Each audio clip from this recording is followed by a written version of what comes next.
Bitcoin is shooting upwards and we're seeing some regained momentum in the altcoin space. So let's see what's next.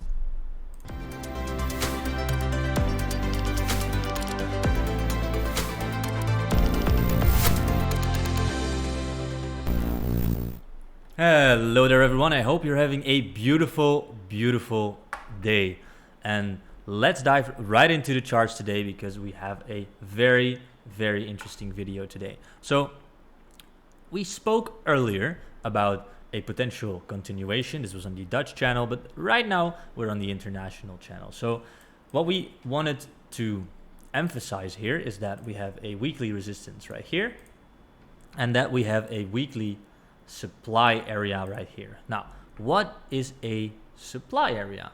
So when we have an imbalanced candlestick, which means a candlestick with a body that is smaller than the sum of the wicks, it's an imbalanced candlestick. Now, if this imbalanced candlestick is followed by a strong bearish or bullish candle that completely engulfs the wick of the previous candle, very often you have a supply or a demand zone. So a demand zone will look something like this, where we draw the demand zone from the body to the wick, and in here from the body to the top wick.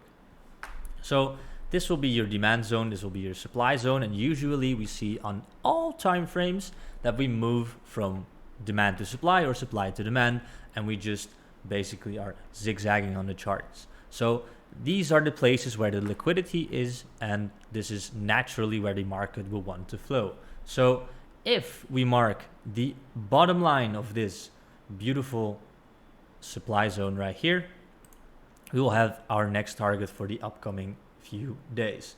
So in here we have a weekly demand zone at 56,822. This will be my first target of what I am looking for a potential short or retracement, or at least some downside to be made.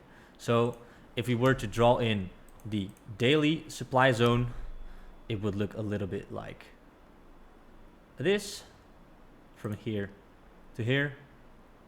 So now let's make it a stacked supply zone, and then we'll just do this. What is a stacked supply zone? It's basically where we have a daily and a weekly supply zone. So the weekly supply zone was right here, we just draw it in, and right now the daily supply zone is right here. Now don't get confused by these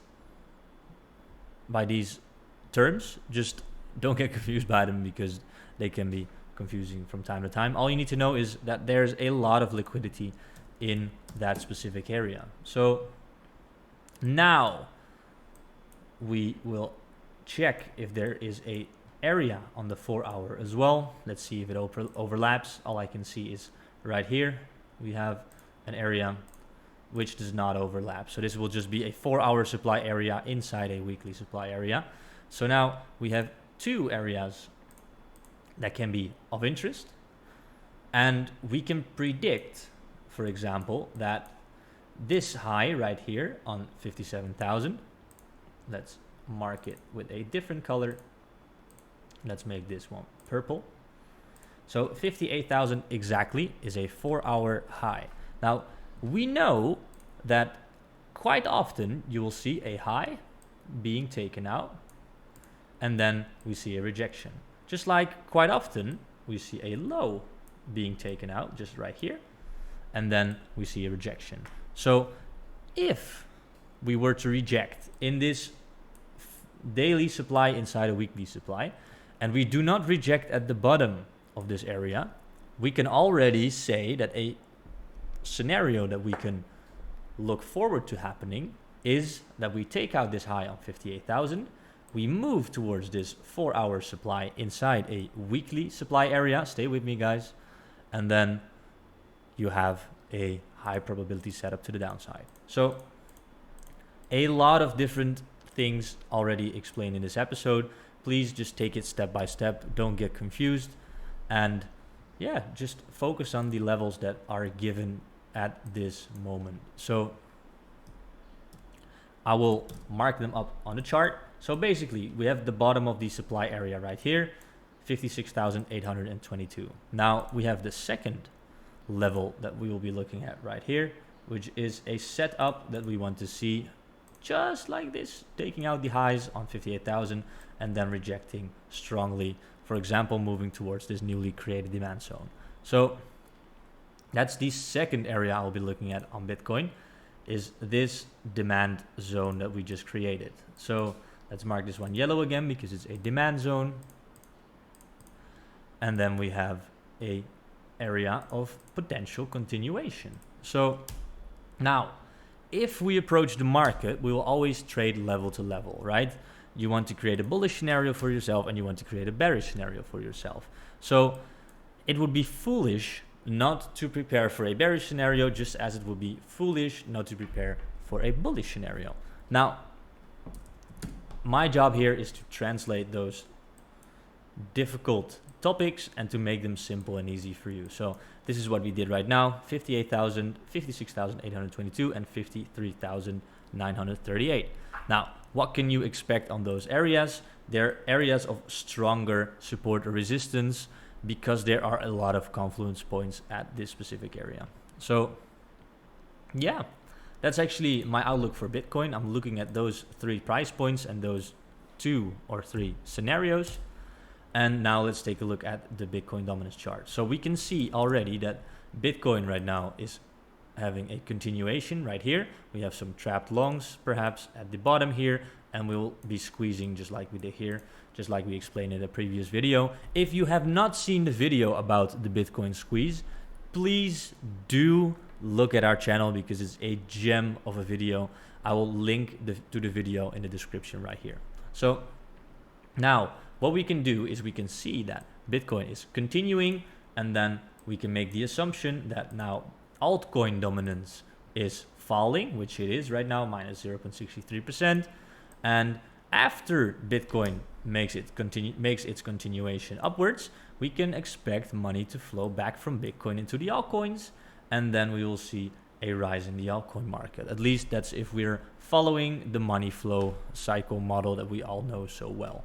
So what can we expect right now? Some continuation in Bitcoin. We reach those levels that we just discussed, and then at the retracement, if it's an impulsive retracement, a strong retracement, probably you will see some bleeding in the altcoins. If it's a very, very slow continuation or retracement, then you'll probably see some bullish momentum entering the altcoin market. So try to position yourself where the liquidity is going to be. For me, I'll position myself in some altcoins right now, and one of the altcoins I'm positioning myself into is Rune.